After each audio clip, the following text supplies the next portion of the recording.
है तो चलो कुछ बाढ़ इतनी आ जाए कि कुछ लोग बह जाएं, और कुछ बाढ़ ऐसी आ जाए कहीं सूखा पड़ जावे तो भूखे मर जावें।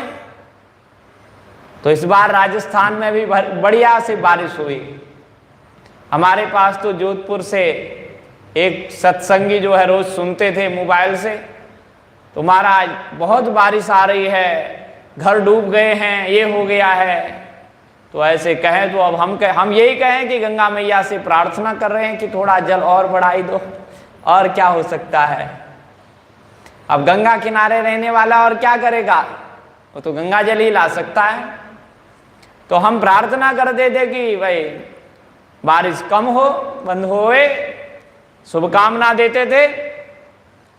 तो गो ब्राह्मण का नित्य मंगल हो, जो बादल हैं वह समय पर बारिश करें और योग्य बारिश करें। असमय पे बारिश होती है। इस बार तो श्रावण के महीने बारिश ही नहीं हुई, यहां भले ही हुई हो, हरिद्वार में नहीं हुई, पहाड़ों में जरूर हुई थी, और बाद में भी बहुत कम बारिश हुई। तो बारिश का जो काल है, समय है, उस समय बारिश नहीं होगी तो रोग बढ़ेंगे, कुछ न कुछ परेशानियां बढ़ेंगी। और जब बारिश का समय नहीं है उस समय बारिश होगी तो विपरीत होएगा।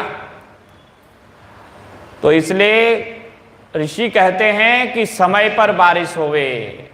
काले वर्षतु पर्जन्य पृथ्वी सस्य शालिनी, ये जो पृथ्वी है, धरा है, ये अपनी हरी भरी रहे, यहाँ बढ़िया खेती होवे। देशो यम क्षोभ रहित, ये देश जो है, हमारा राष्ट्र जो है, ये कष्ट से रहित हो, क्षोभ से रहित हो, परेशानियों से, महामारियों से रहित होवे।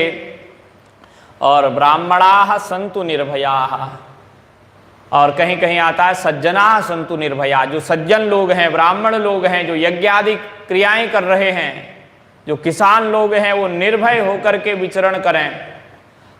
और ये राष्ट्र ऐसा था ना, ये जो वर्णाश्रम व्यवस्था है, व्यापारी अपना व्यापार कर रहा है, किसान अपना खेती का काम कर रहा है, ब्राह्मण अपना हवन आदि क्रियाएं स्वाध्याय करा रहा है, वेद पढ़ा रहा है, पढ़ रहा है, सन्यासी अपना भजन आदि कर रहा है, भिक्षाटन कर रहा है, शूद्र अपना शिल्प कार्य कर रहे हैं, सेवा का कार्य, शिल्प आदि कार्य उन्हीं के हाथ में है सारा। और साथ ही क्षत्रिय जो है युद्ध करने जा रहा है, युद्ध भी हो रहा है, स्वाध्याय भी हो रहा है, और कृषि भी हो रही है, खेती हो रही है, व्यापार भी हो रहा है। सब अपना अपना काम कर रहे हैं, कोई काम नहीं रुक रहा है, सारे काम चल रहे हैं, सब अपने कर्तव्य का पालन कर रहे हैं। तो आजकल मैं काहे को करूं, मैं ब्राह्मण हूं, मैं क्षत्रिय हूं, भाई मैं क्यों करूं, मैं वैश्य हूं, मैं क्यों करूं, मैं शूद्र हूं, मैं क्यों करूं, मैं मुस्लिम हूं, मैं क्यों करूं, मैं जैन हूं, मैं क्यों करूं, मैं सिख हूं, मैं क्यों करूं। ये कर्म करने में पीछे हटने का प्रयत्न करे जा रहे हैं। इसलिए हमारे ऋषियों ने जो व्यवस्था बनाई थी, उसी व्यवस्था से संसार बढ़िया चलता है। हमारे ऋषियों ने संसार ठीक कैसे चले इसकी भी व्यवस्था दी, और परमार्थ कैसे किया जाएगा और कैसे हमारा आध्यात्मिक जीवन सफल होगा, इसको भी निर्धारित किया।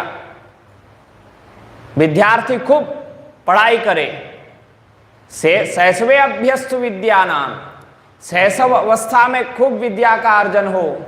यौवने विषयेषिणाम, यौवन अवस्था आ जाए तो खूब कारोबार संभालो, विषयों का भोग भी करो, सब कुछ करो। और वार्धक्ये मुनिवृत्ति नाम, जैसे ही बुढ़ापा आने लगे, सफेद बाल हो जाने लगे, बस मुनिवृत्ति को धारण कर लो, वानप्रस्थी हो जाओ। और वानप्रस्थ का जब नियम पूरा हो जाए तो योगे नान्ते तनुत्यजाम, ऐसा योग करो, फिर ऊपर जाने की तैयारी करो योग के माध्यम से। योगे नान्ते तनुत्यजाम, योग के माध्यम से अपने प्राणों का परित्याग करने का प्रयास करो, तो संसार भी बढ़िया चला और परमार्थ भी सुधर गया। दोनों कार्य ठीक ढंग